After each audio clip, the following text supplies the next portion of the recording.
मैं कहता हूं जम्मू कश्मीर क्या इंडिया में भी डेमोक्रेसी नाम की चीज़ नहीं रही है। ये जम्मू कश्मीर का जो इलेक्शन हुआ है ये सिर्फ हिंदुस्तान की 547 सीटों को 43 सीटों को दिखाने के लिए कि हमने जम्मू कश्मीर में जो किया है वो सही है, पूरी दुनिया को दिखाने के लिए। सबसे बड़ी मिसाल है सुचेतगढ़ में तरनजीत सिंह टोनी जीता 11 वोटों से। शाम को 5 बजे वो जीत रहा है, शाम को 5 बजे जीता है, रात को 2:45 पर उनको सर्टिफिकेट मिलता है। कौन सी इमरजेंसी थी कि एक कैंडिडेट जीत रहा है उसको रात को 2 बजे तक लटकाया हुआ, और उसकी वीडियो भी वायरल हुई है। उन्होंने दीवार के साथ मारा कि मुझे सर्टिफिकेट दिया जाए।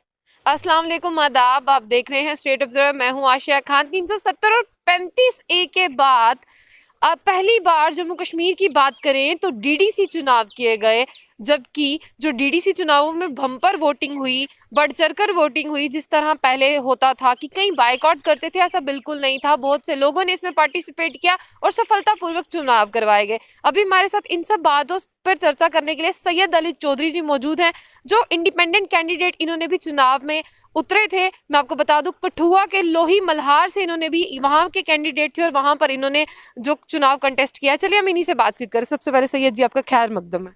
स्टेट ऑब्जर्वर का शुक्रिया आशिया जी। सबसे पहले ये कि मैं इलेक्शन लड़ के वहाँ से आया हूँ और मैंने 10 से 12 दिन कैंपेन की, और मेरे घर से 150 किलोमीटर दूर था लोहाई मलार। वहाँ से मैंने इसलिए कंटेस्ट किया कि वो एसटी रिजर्व थी।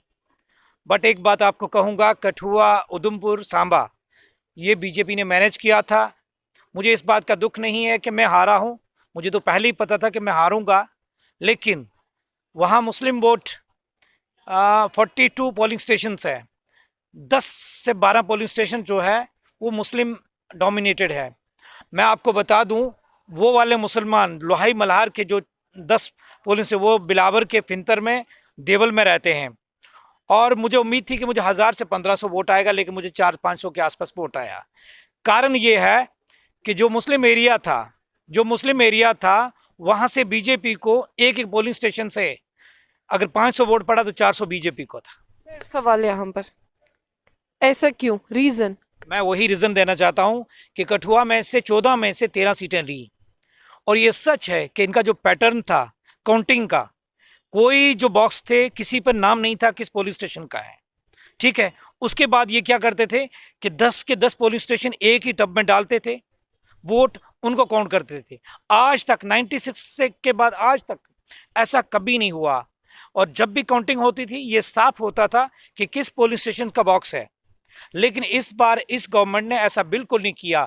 मैंने आरओ से लड़ाई की, मेरे और भी जो साथी कंटेस्टेंट थे, उन्होंने कहा ऐसा क्यों है। उन्होंने कहा ऊपर से हुक्म है। मैं ये नहीं कहता मैं हारा हूँ, मुझे दुख है। मेरे साथ दूसरे 2 मुस्लिम कैंडिडेट थे, उन्होंने 1300 और 1700 वोट लिया। मैं ये भी बताना चाहता हूँ उनको मुस्लिम वोट नहीं मिला। जहाँ पे मुस्लिम वोट था वहाँ पे इन्होंने रिगिंग करके 10 से 15 बॉक्सेस जो थे वो रिजर्व रखे थे।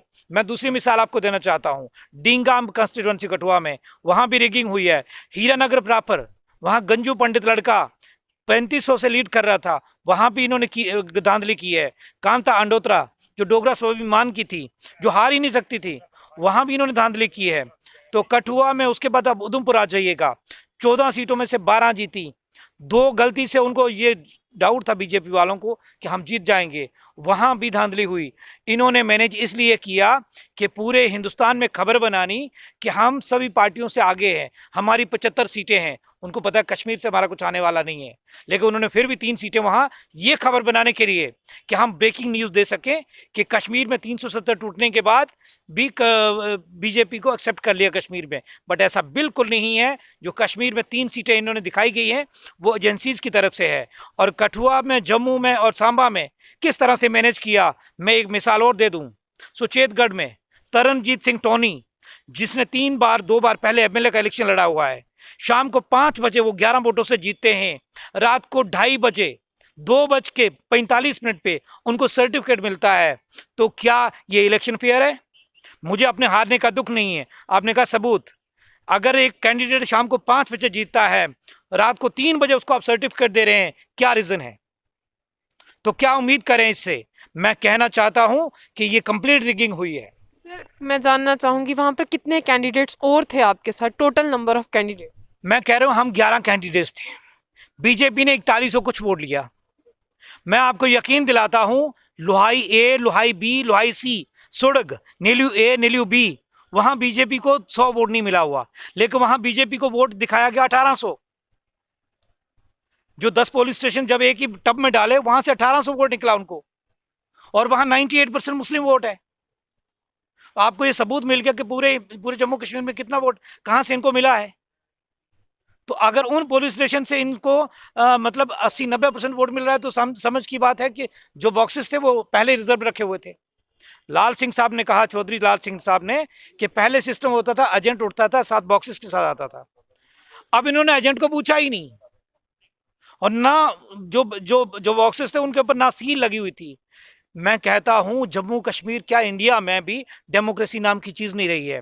ये जम्मू कश्मीर का जो इलेक्शन हुआ है, ये सिर्फ हिंदुस्तान की 547 सीटों को, 43 सीटों को दिखाने के लिए कि हमने जम्मू कश्मीर में जो किया है वो सही है, पूरी दुनिया को दिखाने के लिए ये 75 सीटें बता रहे हैं। अगर सही बताऊं, इनकी 15-20 सीटें भी नहीं है। सर, जिस तरह से कहा जा रहा है, इस डीडीसी इलेक्शन में अगर देखने को मिले, जो अनुराग ठाकुर यूनियन मिनिस्टर भी, उन्होंने कहा कि जमहूरियत की जीत हुई, लोकतंत्र की जीत हुई, बुलेट को नकारा और बैलेट के लिए बात की गई। आप मेरी बात सुन लीजिएगा, हम कभी बुलेट के फेवर में नहीं है, हम बैलेट के फेवर में हैं। वो कह रहे हैं हम जीते, कहाँ जीते? 280 सीटें हैं, 280 में से 75 जीते, तो पीछे कितने रह गए? 210 सीटें वो गुपकार अलायंस ले गया। वही तो सच है ना। जो इंडिपेंडेंट जीते मैक्सिमम उनके ही लोग थे, कश्मीर से जीते, जोरीपुंज से जीते। यहाँ से कितने इंडिपेंडेंट्स हैं? यहाँ कठुआ में 14 सीटें, 14 में से 13 बीजेपी ले गई, एक बीएसपी वो इसलिए ले गई, वहाँ 10-12 हज़ार गुज्जर वोट था और कुछ उस कैंडिडेट का अपना वोट था, उस वजह से उनको गलती लग गई। उनको ये डाउट ही नहीं था कि ये जो नगरी सीट है यहाँ बीएसपी जीत सकती है, उनको एक वो बड़ी गलती लग गई। वरना सबसे दावेदार जो कैंडिडेट थे वो डिंगाम कंस्टिट्यूंसी, हीरानगर, मड़ीन और कीडी अंगडियाल वाले थे। चारों को बड़े मार्जिन से हराया और लास्ट में 2 राउंड में हराया। तो क्या उम्मीद करेंगे? मैं कह रहा हूं, इन्होंने जो 5-6 डिस्ट्रिक्ट थे ये पूरी तरह से मैनेज किए थे, मैनेज करके इन्होंने ये सारा काम किया है बीजेपी वालों ने। सर, अब इसके आगे आपकी क्या रणनीति रहेगी, क्योंकि हार के बाद ही जीत होती है? क्या आपका यहाँ पे लक्ष्य रहेगा? देखियो, हम सियासी तौर पर बहुत नए हैं और यंग भी हैं, हम फिर लड़ेंगे। जैसे मैंने कहा कि यहाँ मैं सजेशन करूँगा डोगरा स्वाभिमान संगठन को, पैंथर्स पार्टी को, बहुजन समाज पार्टी को, कि अगर वो मिलेंगे नहीं, बीजेपी उनको चलने नहीं देगी। बीजेपी ने जो काम किया है, इस काम को एक्सप्लॉइट करना पड़ेगा, लोगों को बताना पड़ेगा कि इन्होंने वोटों की चोरी की है। ना कि कठुआ में, इन्होंने जम्मू में, सांबा में, इन्होंने उधमपुर में, इन्होंने रियासी तक चोरी की है वोटों की। और इसके लिए जनता को जवाब देने के लिए तब उनको जनता को तैयार करना पड़ेगा कि इन्होंने कितने गलत काम किए, किसानों के खिलाफ गलत काम किए, इन्होंने टोल प्लाजाज लगाए, फिर भी इनको वोट क्यों आ रहे हैं। मैं कह रहा हूं 10 से 12 पोलिंग स्टेशन है जो, जिसमें 98% मुस्लिम वोट थे, वहां से इन्होंने 2700 में से 1800 वोट ले गए। और मैं कसम खा के कहता हूं, मैंने 10 गाड़ियां की थी मैटाडोर्स, उस 10 गाड़ियों में से 10 मैटाडोर्स थी और 6 इको थी। उनमें कितनी सवारियां? 500 के करीब सवारियां थी। जो देवल से लेकर बिलावर से 60 किलोमीटर वोट डालने गए, तो क्या मुझे 500-700 वोट नहीं आता? उन्होंने वही इसीलिए अलग की कि वो मुस्लिम वोट था, वहां शोर कोई नहीं करेगा। और उन्होंने एक मेरे साथ नहीं किया, उन्होंने हर जगह यही किया कि बड़े टब रखे, 2 पूरे बॉक्सेस के वहां डाले, वहां से निकाल कर पता किसी को ना चले कि किस पोलिंग स्टेशन से कितने वोट्स हैं। ये एक बहुत बड़ी साजिश हुई, मेरे साथ नहीं, मुझे कोई गम नहीं है। ये जो कैंडिडेट वहां विनिंग कैंडिडेट थे, जो जीतने वाले कैंडिडेट थे, मनोहर लाल के, लाल सिंह के, कांग्रेस के, उनके साथ बहुत बड़ा धोखा हुआ। और इस तरह से भी एमएलए इलेक्शंस में भी ऐसे करेंगे और ये जल्दी इलेक्शन करवाएंगे। इसके लिए सारी पार्टी को एक होना चाहिए और एक होकर लड़ना चाहिए। सर, आपका क्या पैगाम रहेगा ताकि आने वाले इलेक्शन में जिस तरह से आप दावा कर रहे हैं वैसी कोई गलत इंटेंशन ना की जाए, गलत हरकत ना? मेरा आशा जी यही पैगाम रहेगा सबसे, कि बीजेपी ने वोटों की चोरी की है। सबसे बड़ी मिसाल है सुचेतगढ़ में तरनजीत सिंह टोनी जीता 11 वोटों से। शाम को 5 बजे वो जीत रहा है, शाम को 5 बजे जीता है, रात को 2:45 पर उनको सर्टिफिकेट मिलता है। कौन सी इमरजेंसी थी कि एक कैंडिडेट जीत रहा है, उसको रात को 2 बजे तक लटकाया हुआ, और उसकी वीडियो भी वायरल हुई है। उन्होंने दीवार के साथ मारा कि मुझे सर्टिफिकेट दिया जाए। ये एक डेमोक्रेसी का मजाक है, ये मजाक हर जगह हुआ है।